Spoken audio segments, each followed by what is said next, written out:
In this episode, Michael goes unemployed, motorbikes, and flux capacitors.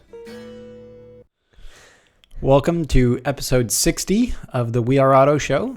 How are you, Derek? Mr. Michael Rowell, I got a good grinds my gears for you. Uh-oh. I was behind a trailer. The trailer had many things on it, probably too many things. The back of the truck was sitting way down.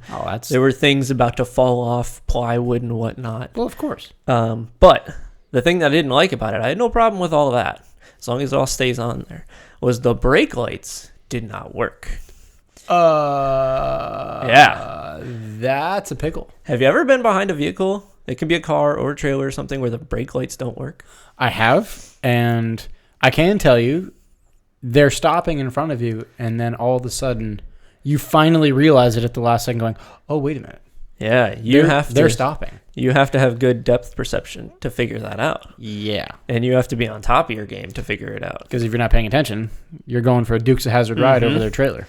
I was surprised at how much we as humans now depend on those lights to know when someone's braking. It's true. Yeah, it's so true. That visual, cue or signal, okay, that means they're pressing the brake pedal. Okay, that now means I need to start thinking about brakes.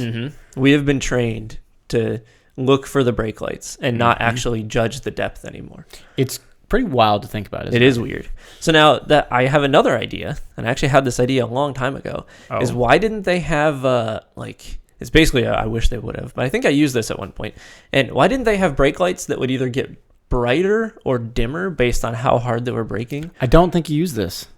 I haven't? No. Oh, well, okay. Anyway, that's fine. Why don't they either make them brighter or dimmer, or have them, you know how sometimes brakes will have a whole bunch of LEDs? Yeah. Why don't they go in or out, or have some sort of gauge to tell you how hard the person is braking? Yeah, depending on the pressure on the brake pedal. Yeah. That could mean full ABS. Oh, dear God, I need to go to the brakes. Right. Or they're 2-foot driving and they're just resting their foot on their brake pedal. And it's a very easy thing to do. It's not a complicated that would thing. Be brilliant and a great way to figure things out here. Yeah, I don't know. I love that idea. I wish they would have. So it started with a grinds my gears and turned into an I wish they would have. Man, what a way to kick off episode 60, I suppose. All right, let's move on to some news. Okay, what you got? And let's kick it off with some news about an EV company. No. Okay, an EV company called DeLorean. That's not an EV company, Derek. Now they are. Oh, come on. Don't do this to me. Don't do this to me. Don't do this to me with the internal combustion engine that did 0 to 60 in a minute and a half or something like that. The DeLorean DMC. Is it DeLorean DMC? Is that the name of the company? I think it's DMC, which stood for DeLorean Motor Company. I think you're right. Okay. DeLorean is bringing back their most important car they've ever had. Have they only had one car? Yeah. Yeah. So they've only had one car, and that one's coming back. That's why you could always just say the DeLorean, because it's easy to figure out what that is. Was it named the DeLorean? The DeLorean something. I forget the name. I think they had a number behind it. Okay. I don't know. But anyway, the DeLorean is coming back, and the DeLorean Motor Company posted on Twitter that they're having an EV announcement coming up here. Are you stoked or what? No, I'm so unstoked that it's not even funny.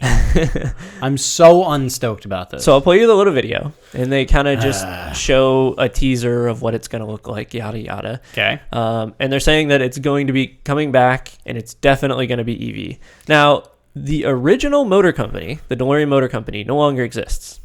Although the rights were bought by someone in Texas. Did you know that? No.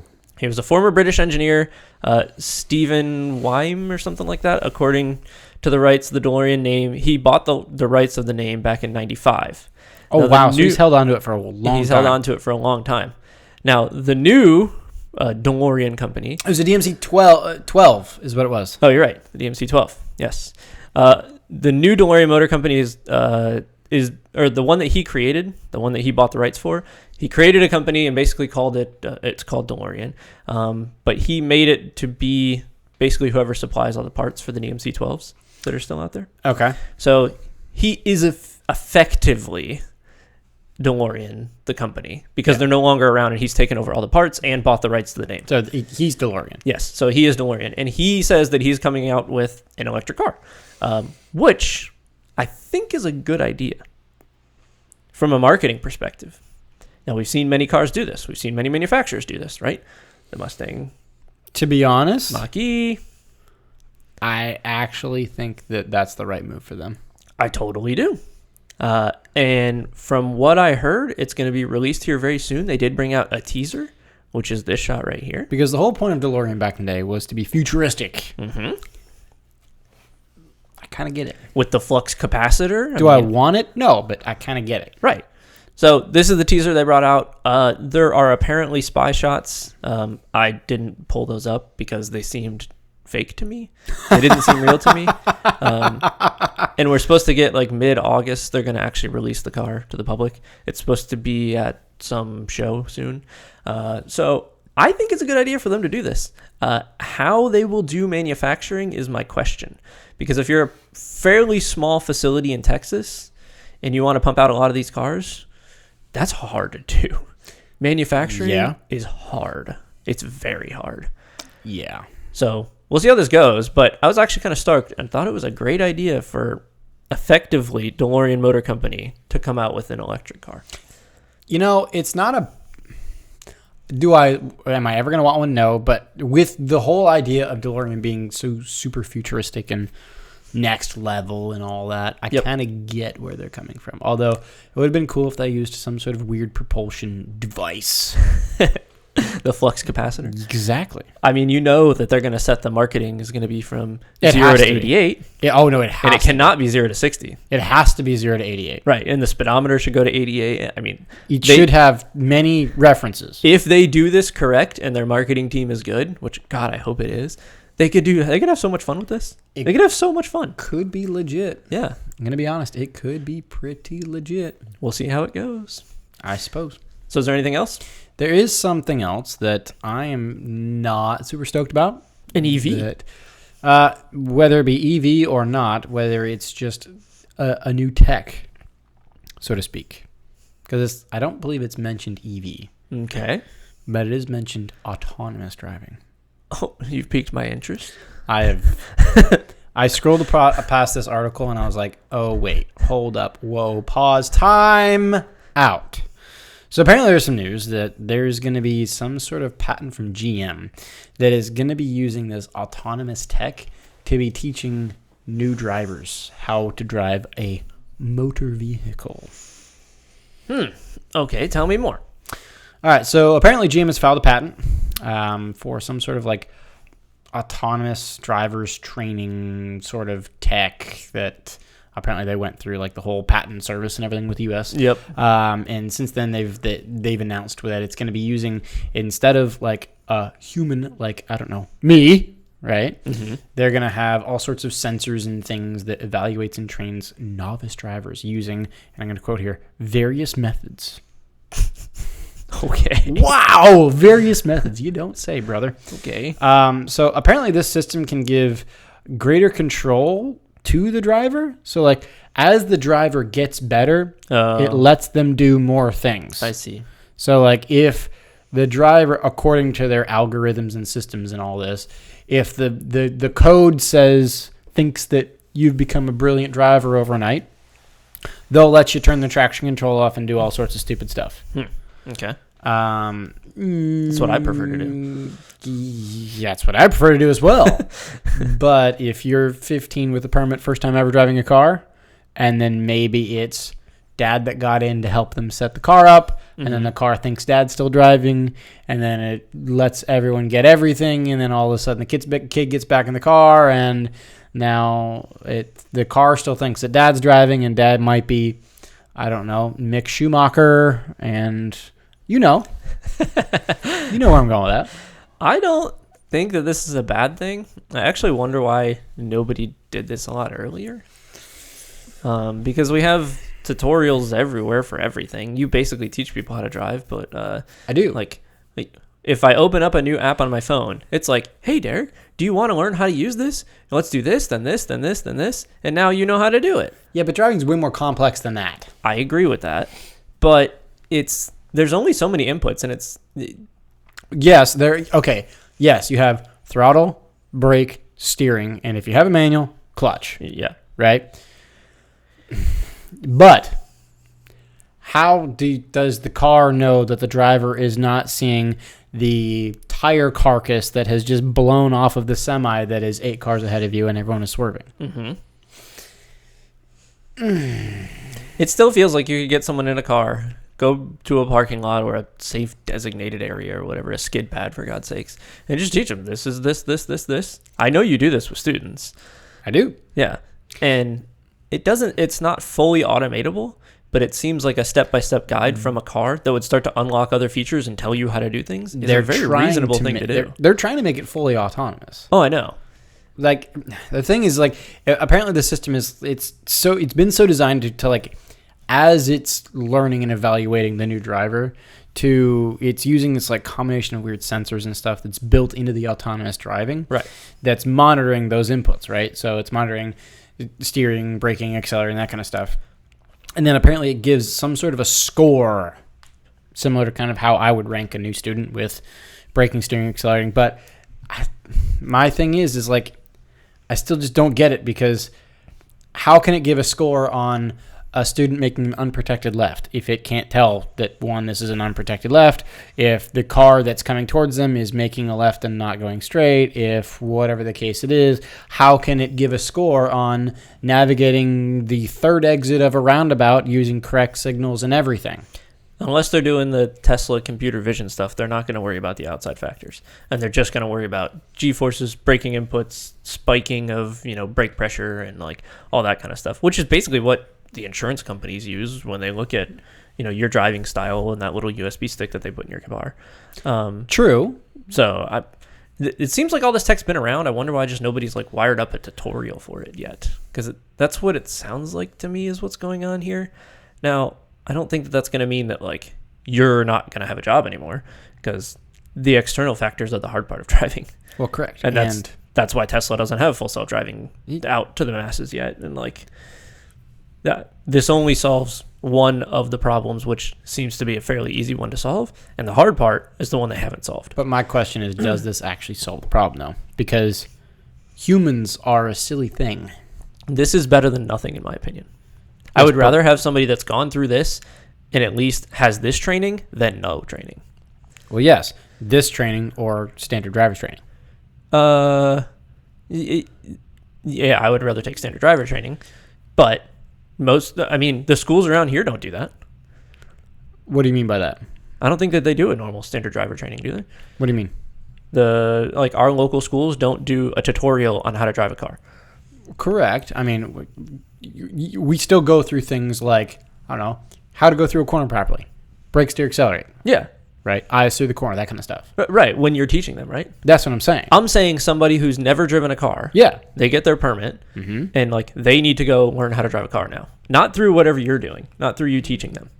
Just here you go. Go drive a car. Okay. Like I don't know. They don't know that a driving school exists. They don't have the income to do it. Something like those, because those situations are out there. Fair. Yeah, maybe they don't have the income to do it, but then do they not have someone they can reach out to say, hey, can you help me out with this? Oh, I would hope so.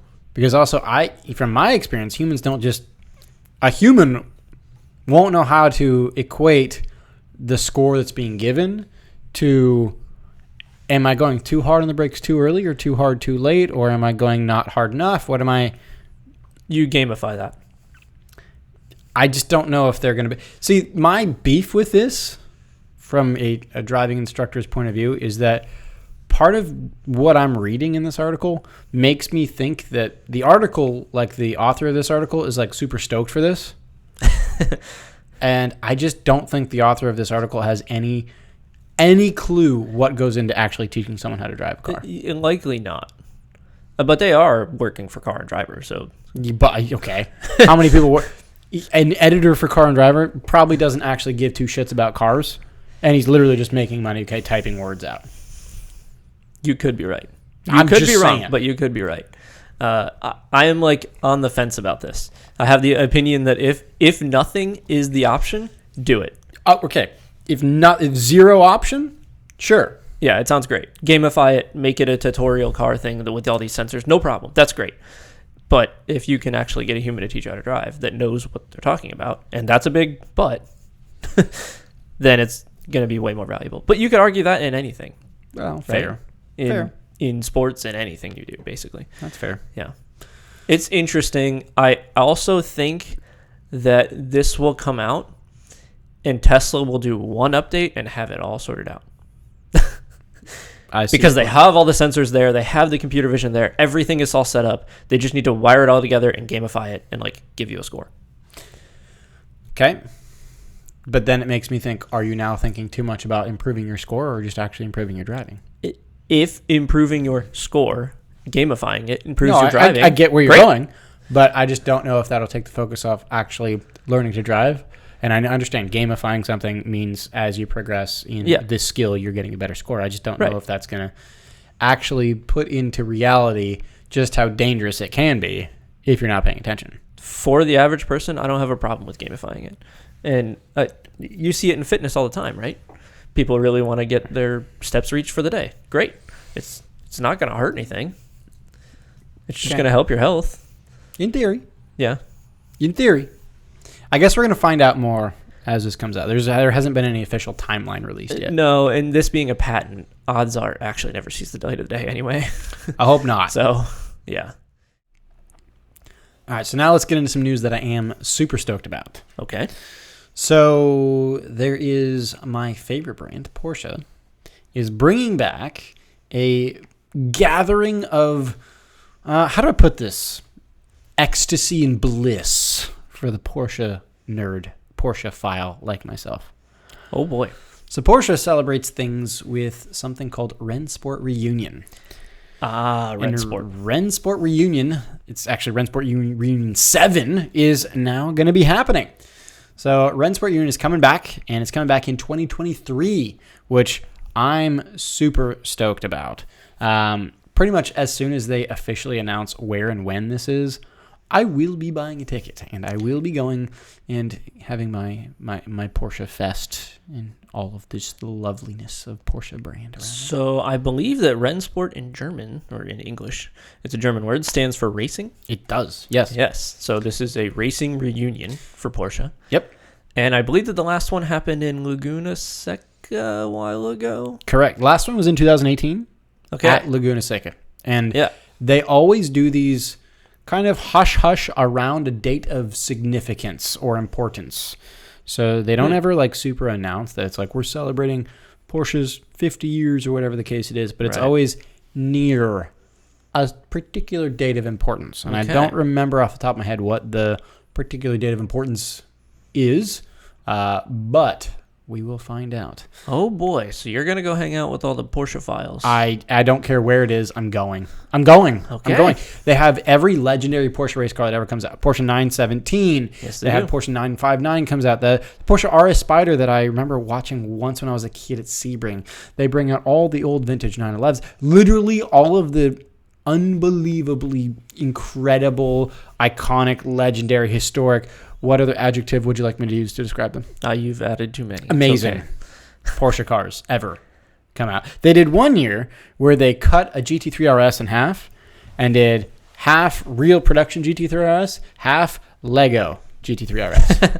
There's cool. Like all sorts of crazy stuff that happens. They do historic races there, so they'll actually race the cars on track against each other. Yep. Just really, really, really, really, really, really, really, really, really cool stuff.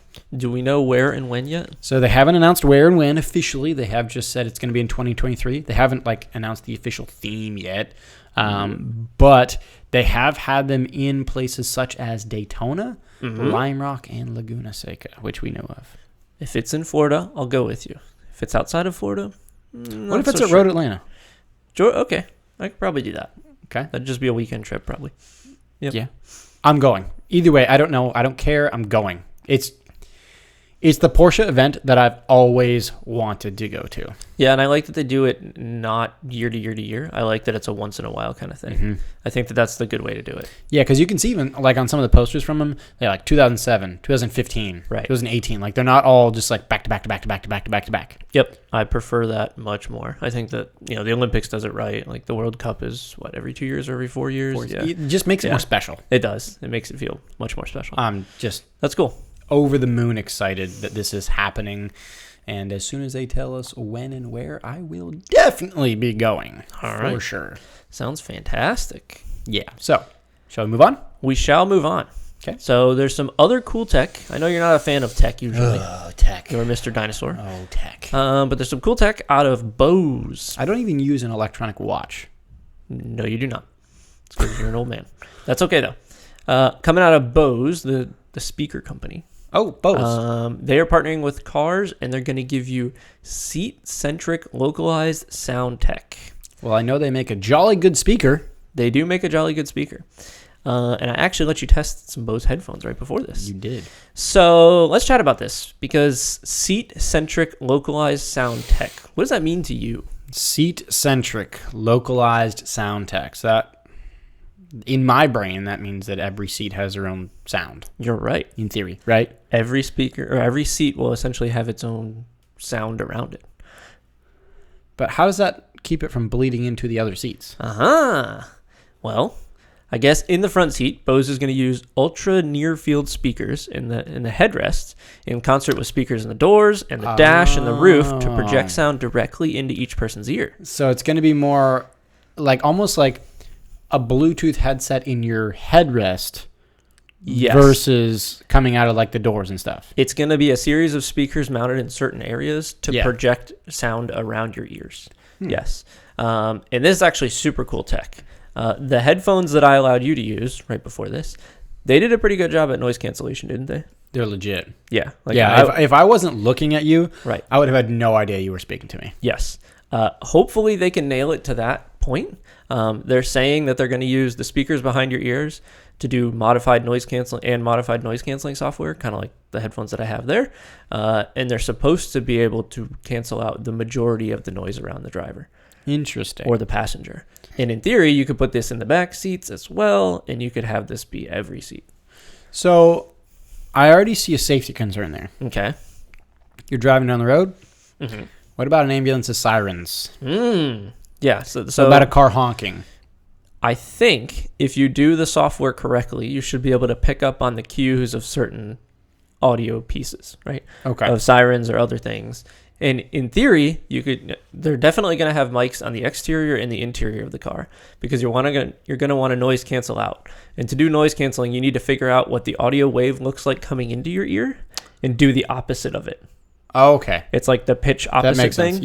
Yeah. So they have to have speakers around to figure out how to noise cancel. And if they do those interior and exterior, in theory, you could even hear an ambulance from further away and start projecting the sound into the person's ear prior to it getting there. And then when it gets close enough, you keep it you could dampen the sound. Stupid loud. Yeah. Or you could just have cool. somebody come on and say, there's an emergency vehicle coming by, right? Like, it's all software controlled at that point. It should be pretty neat. Now, another pretty cool thing is different volume for different people. Each person can have their own volume. Oh, man. They could be listening to their own music. The way that they want to do this, they're also going to pair multiple phones to the car. And based on where you're sitting, you can have your own phone paired, which means you can have a phone call just for you. Oh, so the people on Bluetooth don't have to listen to the kids in the backseat. Mm-hmm. And the kids in the backseat don't have to listen to the people on Bluetooth. Uh-huh. Kind of interesting, isn't it? That is actually a bit interesting. Yeah. And I imagine the first place that we're going to start to see these is like luxury vehicles. I bet you I know the EQS already has like a built-in one of those sound assistants or specifically for each seat. So I bet you that like something like that will become the first user of this. Yeah. But I think it's a cool idea. Now, I wonder if this is going to put us more down the road of, you know how everybody nowadays will just sit on their phone at wherever they're at and not communicate with anyone? Yeah. This is going to make that even worse, in my opinion. Ooh, yeah. So how many times do you get in the car and like you don't even have a conversation with the person that's in the passenger seat because they're just on their phone? Yeah. Okay. I'm going to take that a level further. Okay. Part of the reason why kids nowadays have absolutely no idea where they're at in time and space when they're driving is because the second they get in the car with mom and dad, they're on the phone. Yes. Which means if they get out of their neighborhood, they're freaking lost. Mm-hmm. That could actually pose some more safety concerns here. It can, but I don't know if I don't think that this is explicitly the problem. I think it's a snowball effect of many different things. Yeah, agreed. Right?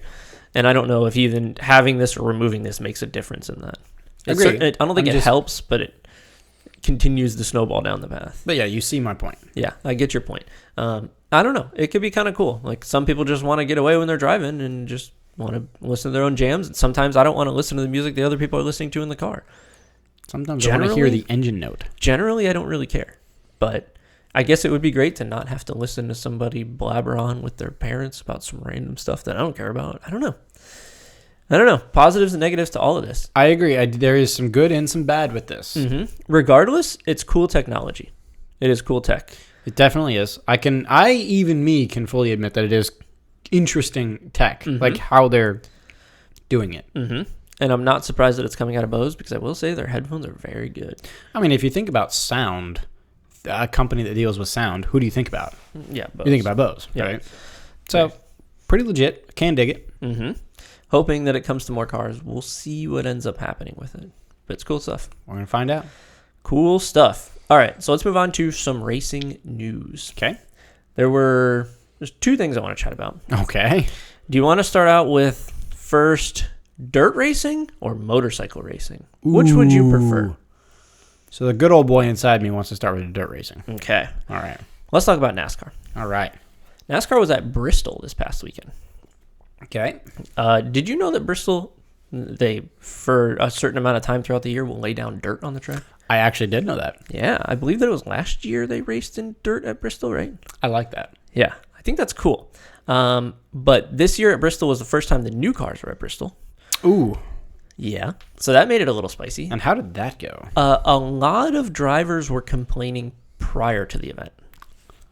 Why? Because they're racing drivers and they're going to complain? They were complaining that last year in the dirt race, I think they might have had two races. It might have just been one. Anyway, that the windshields would get too dirty to see through. And if you've ever seen like late model races and like good old boy, small track dirt racing, they never do have windshields in those vehicles. You're right. They don't. They don't.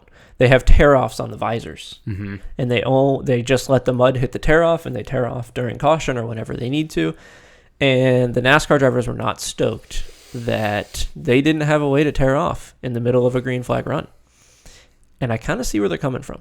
It makes sense. Mm-hmm. But man up, boys. To a certain extent. Because the onboards from the last race, it was like, oh, God, it's a safety concern. You cannot see. I haven't caught any of the onboards. Was it really that bad? It was that bad. Yeah. So a lot of the drivers are starting to say, we're kind of done racing at dirt unless you guys remove the windshields from these cars. But as far as I understand it, the windshields are a big structural component to the car. Oh, so it becomes a safety concern. Jesus. Is a safety concern with the windshield on? Yes. Is a safety concern without the windshield yes. on? Okay. So I don't know how you solve that problem. With mesh. I don't think that's going to have I don't know. Chain link fence. I think you take it out. You put in some sort of, not mesh, but like metal bars. That's what I'm saying. Like jail bars. Right. That kind of stuff. And then you hope that has the structural support. The problem is they would have to go through all the simulation data, all the crash testing data to make sure that the car is safe again. And that's kind of expensive on carbon fiber cars now. That's a pain in the ass, yeah. Now, they can do it, but will they? I don't know. We'll see. Maybe the drivers have put up enough as think. The overall race itself was very similar to last year, but it was the first time the new cars were on there. Okay. They all just slide around everywhere, and it's actually really entertaining to watch. I do love that. Yeah. There was a last lap battle between two drivers. Can't remember their names right now. They ended up wrecking each other on the final corner of the last lap. Oh, yeah, baby. And Kyle Busch came through to win the race. Now, when he won the race, he got out, did his celebration, got the flag from the flag stand, and just got booed the whole time. What? Yeah. Now, I'm not steeped enough in NASCAR culture. Why was he getting booed? I don't know either. I'm not exactly sure. But in the post-race interview, he's like, dang, I feel like Dale Earnhardt Sr. out here getting booed. And I was like, whoa. Dang. Interesting. Yeah. Dang. So there was some spice that happened at NASCAR this week. It sounds like it. Yeah. I'm always a fan when they race on dirt. It just pays homage to their roots. I know. I'm a big fan of that. The small local circle track dirt races is where NASCAR basically grew up. Mm-hmm. And I love that stuff. It's cool. Ferrying moonshine, bootlegging moonshine. We'll see if they end up going back to it, and we'll see if they take the windshield out of these cars. Yeah. I suspect it will happen over time. Yep, fair enough. Okay, so that was NASCAR at Bristol. Okay. Now let's talk about some motorcycle racing, which is something we never really talk about. You're right, we really don't, because we are auto, we are not moto. See? You're right. So I happened to see an article on Jalopnik. I happened to see this specific article. J-Lo Pinnick. And it was BMW, a certain bike of BMW, loses to a flying rock at the 24 Hours of Le Mans. And I'm like, huh? That whole title is very confusing. So BMW's motorcycle team lost to a rock at the 24 Hours of Le Mans. Now, I did many bits of digging after that to figure out that there is a racing series called the FIMEWC, the Fédération Internationale des Motorcycles, however you say motorcycle in French. Motocyclism? Yeah, Endurance World Championship. Now, this is very close to FIAWEC. FIMEWC. So FIMEWC. Oh, but it's weird. But the article has FIMWEC. Maybe it's English versus French. It might be. I don't know. No. They got that wrong. That wrong. Yeah. Because even in the article, 2020 FIMEWC, Endurance World Championship. Right. Because that's the name of the championship. Anyway, what I was really curious about is, like, what is this championship? I've never heard of 24 Hours at Le Mans for motorcycles before. So initially, my brain goes, BMW loses to a rock. Okay, that sounds like BMW. But at the 24 Hours of Le Mans, and that's not a car. Hold on, what? No, it's not a car. And actually, it's this, which is a series, an endurance motorcycle series that races around the world and does 24-hour endurance races. I didn't know that there was endurance motorcycle series. I had no idea either. I thought they only did sprint races because it's a motorcycle. It's not a car. You're not sitting, you're straddling. I as well thought the same thing, but we were both wrong. So yeah, this series has 2 to 3 riders per bike. Okay. They run 4 races.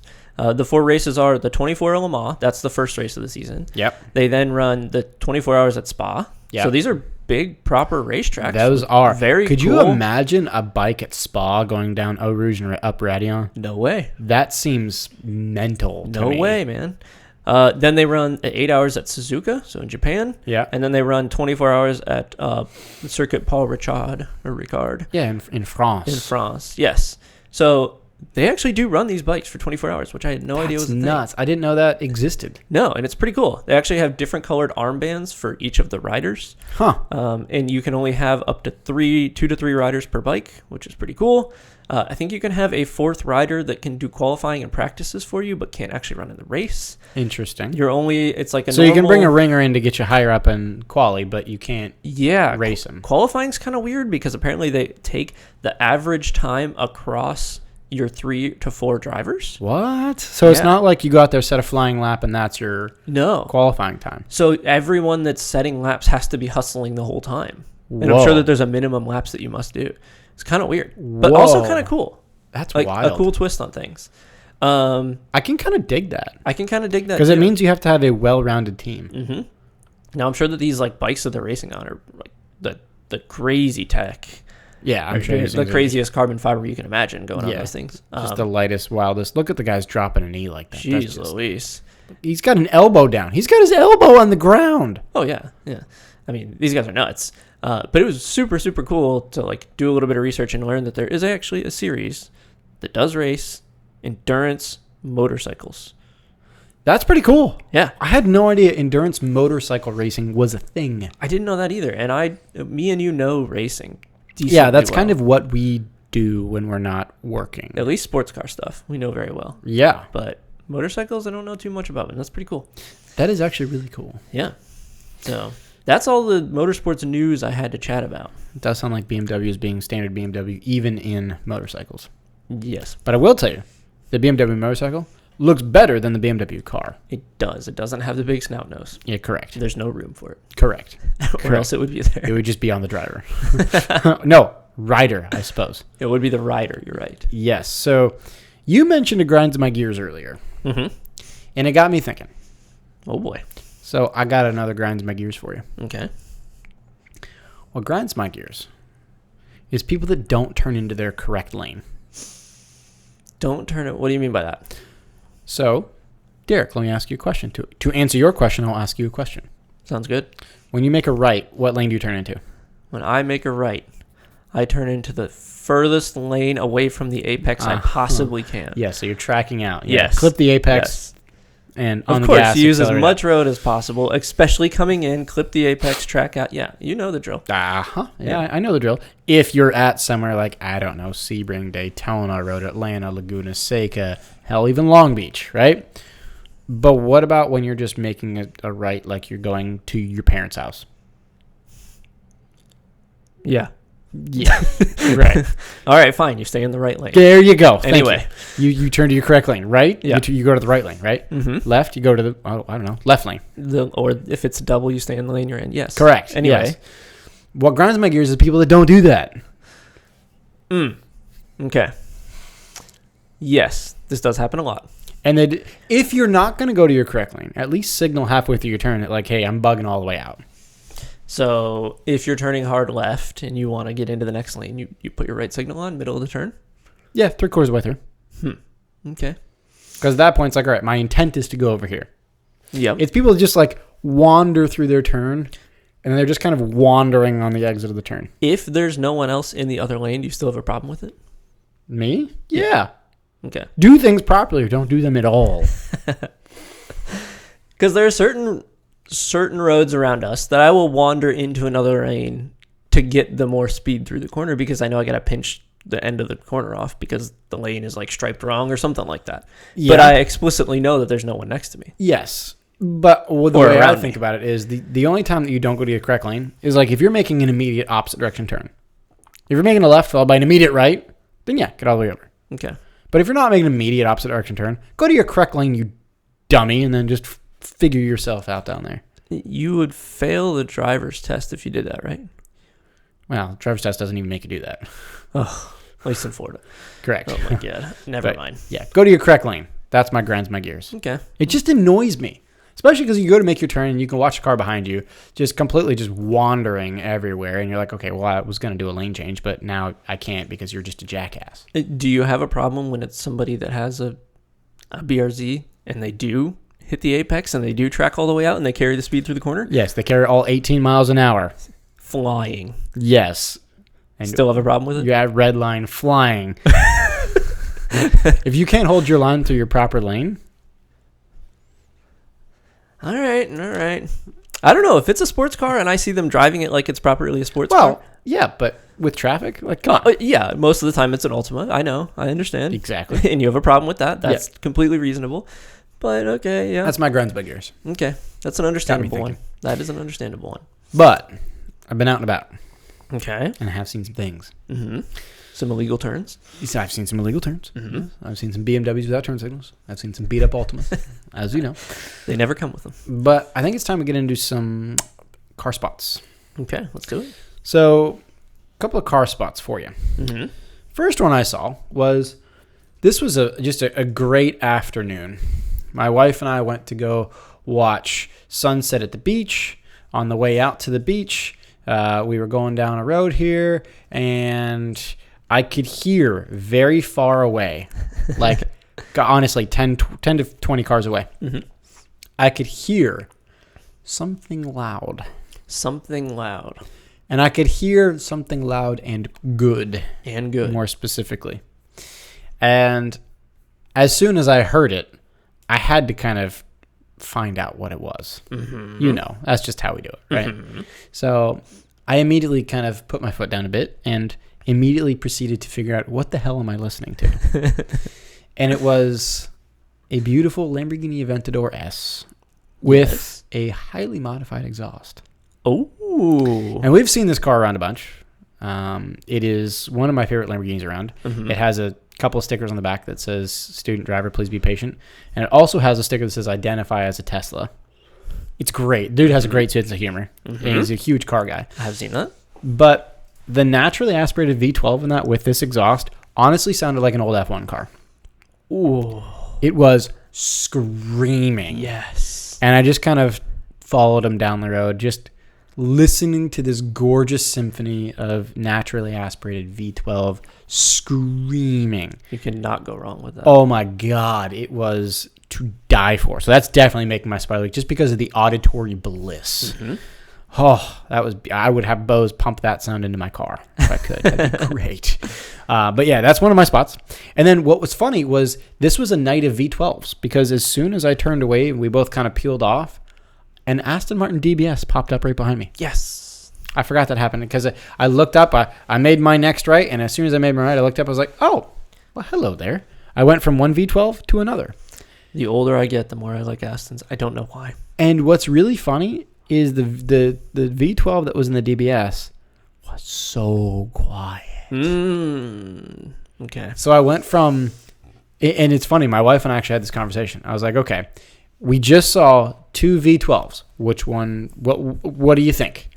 And obviously we both said the Lamborghini because it's just way more exciting. But we came to the determination. Classy, Yeah. the Aston.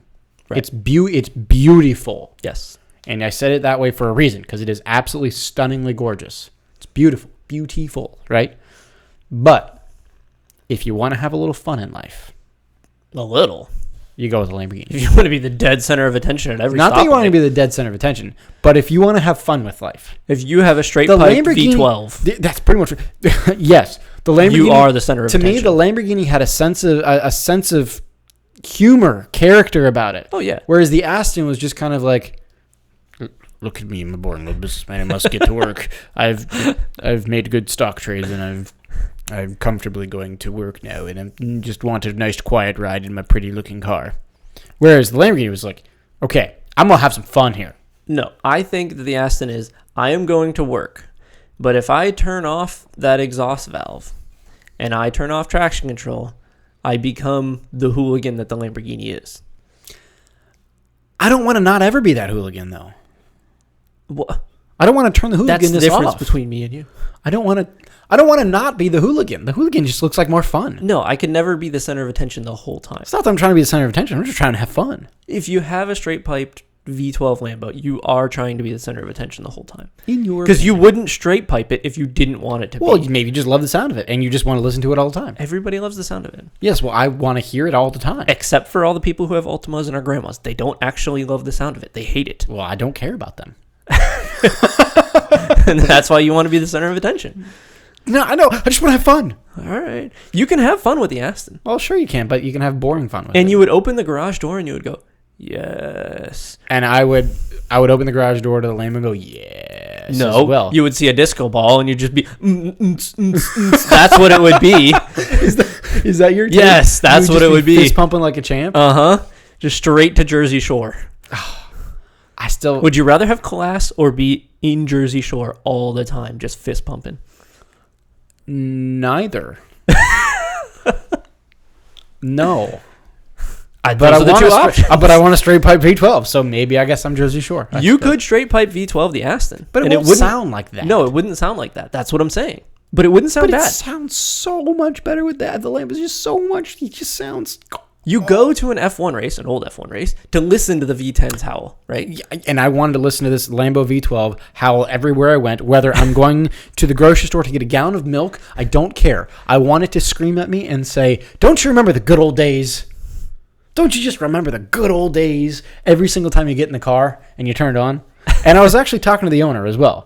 I was chatting with him over Instagram, and he's like, I never get to hear the car from the outside. So I sent him a video of it, and he's like, "Oh man, it just sounds awesome." I was like, "Yeah." And he told me, he's like, "Yeah, it sounds so great. I can't not redline it everywhere I go." I'm like, "That's Oh my god.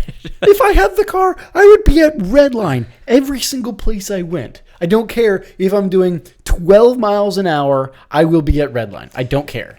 Maybe I am becoming James May, and you're definitely Jeremy Clarkson. That's fine with me. Yes. You can be boring. Yes. I will have fun. I will enjoy the sound, just like James would enjoy the sound. But God, I couldn't have that all the time. I would. Okay. That, to each their own. I am happy to have a screaming Lambo screaming in my ear all day. Is that your car spot? No. Oh. Not my car spot of the week. Okay.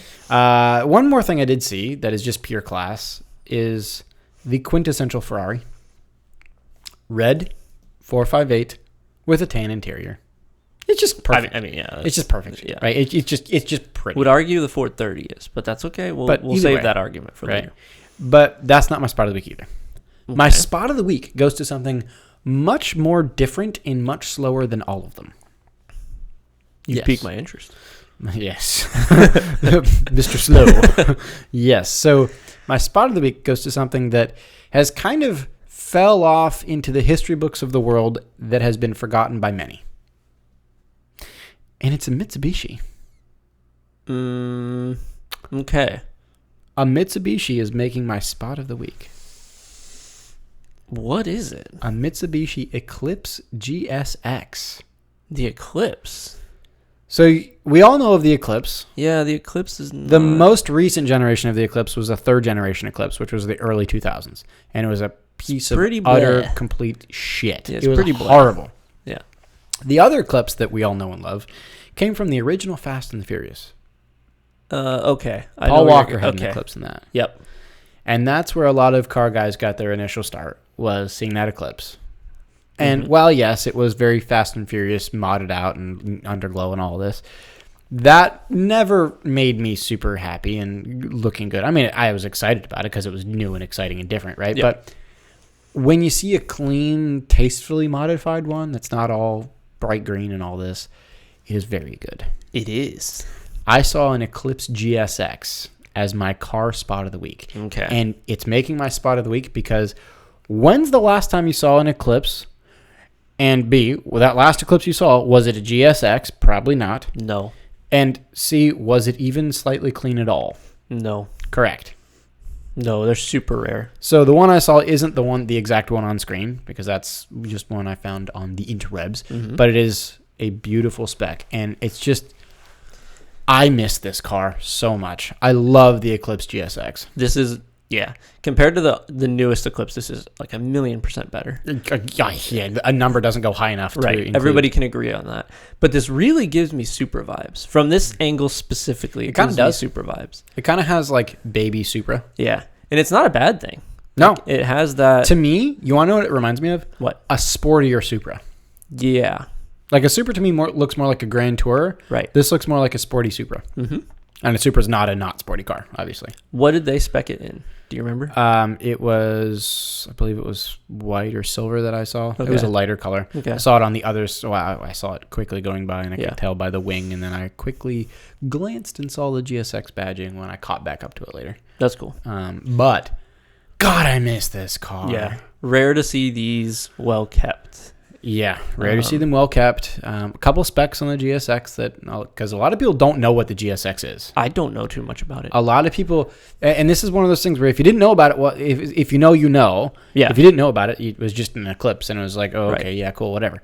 But the Eclipse GSX was actually kind of a hot little sports car for back in the day. This was in the 90s, dude. This was like 95. Oh, this boy. is almost 30 years ago now. It could have a vintage plate at this point. It is almost a 30-year-old car. Yeah. Think about that, right? 95 to 2000-ish era. Wow. That's like a 20 to almost 25, almost 30-year-old car now. Huh. Damn, dude. Like, that's old. But for the time, it had a 2-liter inline 4 with a turbo. 2-liter inline 4. Yeah, so a 4-cylinder turbo. Okay, right? yeah. So small engine. Very small engine. Right. So actually, it's the same size engine as my car that has a turbo. Yeah. So it's on par. Yeah. What was it making? About 210 horsepower, which for the era, I mean, yeah, it wasn't That's a fine. massive turbo, but it was a turbo. It's still more than my car. Yeah. It was about, yeah, agreed. It was about 3,200 pounds, so it was pretty heavy. But the reason it was heavy was because the GSX and the X in GSX stood for all-wheel drive. Okay. So this was actually kind of a sporty car. It was probably reasonably quick. For the era, Yeah. this was going to be probably like a 6 to 7 seconds, And 0 they to made 60. these in manual, I believe, as well. They were absolutely manual. Back in the day, in the 90s, this was like a 6 to 7 seconds 0 to 60, which was actually pretty freaking peppy for back in the day. Yeah, that's not bad. That's actually still as 0 to 60 as your car is, right? Yep. I saw it, and it's made my spot of the week because it's just so freaking cool, and it just pulled it right back out of my memory and out of the history books. I was like, oh, man, I remember and I miss, and I love this car so much. That is a great car spot. So that's my spot of the week, an Eclipse GSX. Hell yeah. I like that one. Okay. I got a couple different car spots. Okay. I saw your quintessential black Huracan with yellow calipers and black rims. Okay. Because every week you see one of those. The yellow one, the yellow convertible? No, it was black paint with yellow calipers and black rims. Yellow I heard was caliper. Okay. No, yellow is just calipers, yep. Which looks good on that car. The calipers stick out, basically. Yeah. Saw an Audi R8. I believe it was gray. It was the V10, which is cool. But are they all V10s? Was it matte gray? I think it was matte gray. Was it older? I think a little bit. Was it convertible? I think so. Do you know who that might be? I do. Okay. Well, no. If it's gray, then no. But if it was matte black, no, it was definitely gray. Then never mind. No. Okay. Saw a red F430, which, in my opinion, is better than your F458, but that's just me. And then I saw what is my car spot of the week. Oh, boy. I saw a Scion TC. Oh, my God, Derek. So the reason that this is my car spot of the week is because I saw a Scion TC that happened to have in the back of it a license plate border that said, stop the hate, get a V8. On a TC? And I went, huh? On a Scion TC. On a Scion TC. Huh. They've got 50% of the cylinders of a V8. Yeah. It confused me. It confused me a lot. That doesn't make a lot of sense. I'm going to be honest with you. No. Now, yeah, it was just really weird. That's odd, dude. I don't like having that license plate border. I think it was a Hoonigan border, which is like the brand. It's a brand. The brand, right? Yeah. The drifting brand stuff. But kind of weird to put on that car. Not on that car. No. You don't put that on that car. If it was on an FRS, understandable? No, because it still doesn't have a V8. Yeah, but it's a drifting brand kind of car. No, but it's not a V8. You can't put a stop the hate, get a V8 on a 4-cylinder car. Okay, put it on a six-banger Mustang. No. Put it on a Corvette. If the car does not have 8 cylinders, it must have a stop. It must not have a stop the hate, get a V8 plate frame. I'm just saying. I agree. This was an odd car to have that. Maybe they are car enthusiasts. That's the benefit of the doubt that I will give them. Or maybe it's their friend playing a prank and swapped almost like a pink license plate frame.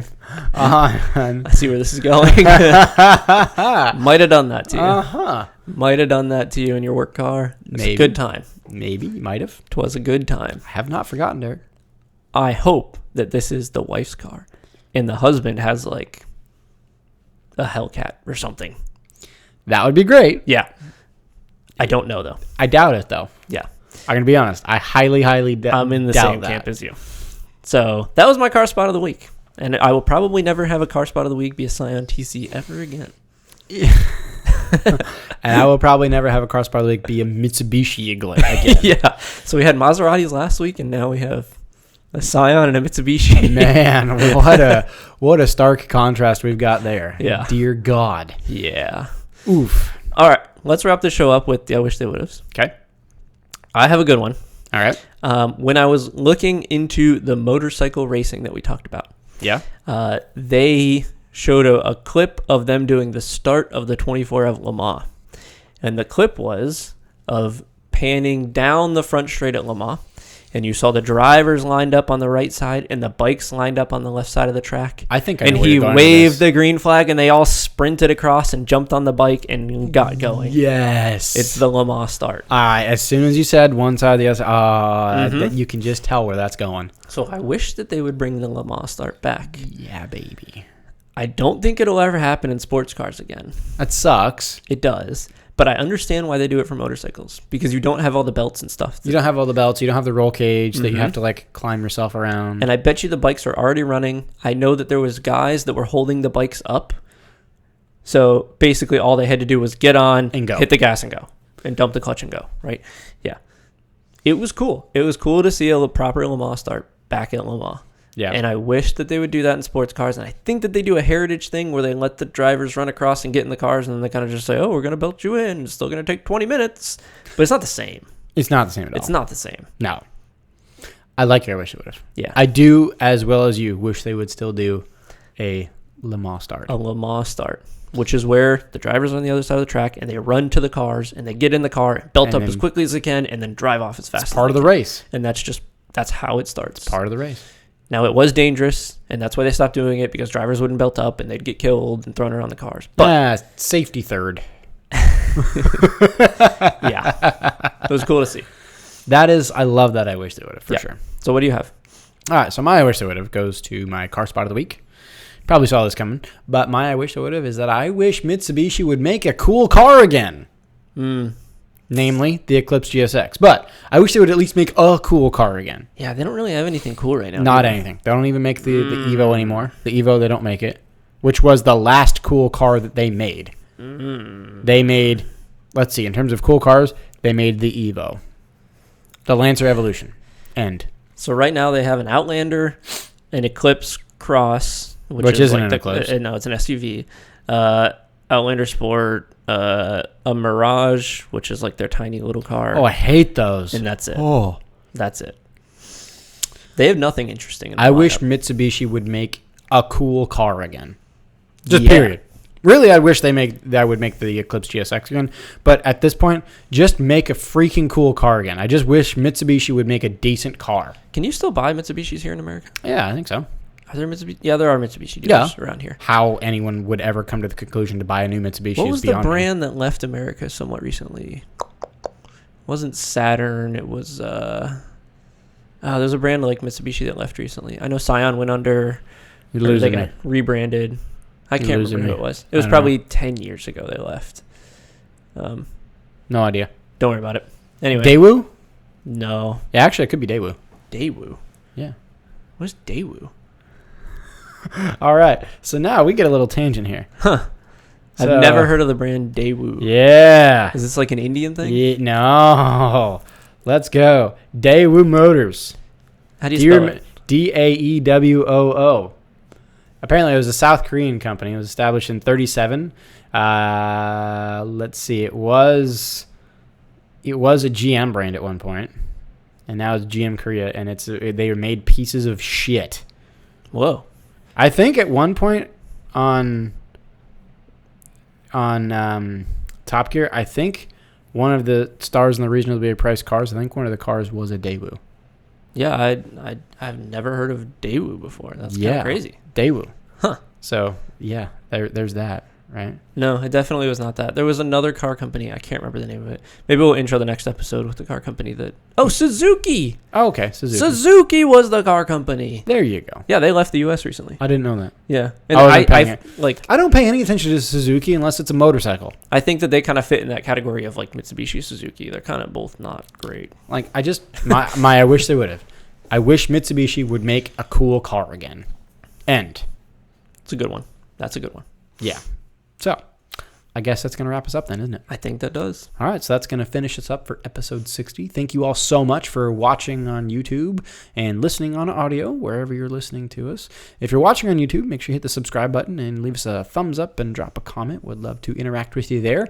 If you're listening on audio only, so Apple, Spotify, Google, wherever you're listening, make sure you leave us a 5-star rating and review. We would love to chat with you on that one as well. And again, send us your I wish they would have via social. Facebook is We Are Auto, Instagram is We Are Auto _, TikTok We Are Auto, and our website is weareauto.io. Mm-hmm. And YouTube, We Are Auto, which you probably knew that. Yep. So again, thank you so much for watching and listening to episode 60, and we'll catch you guys next week. Peace.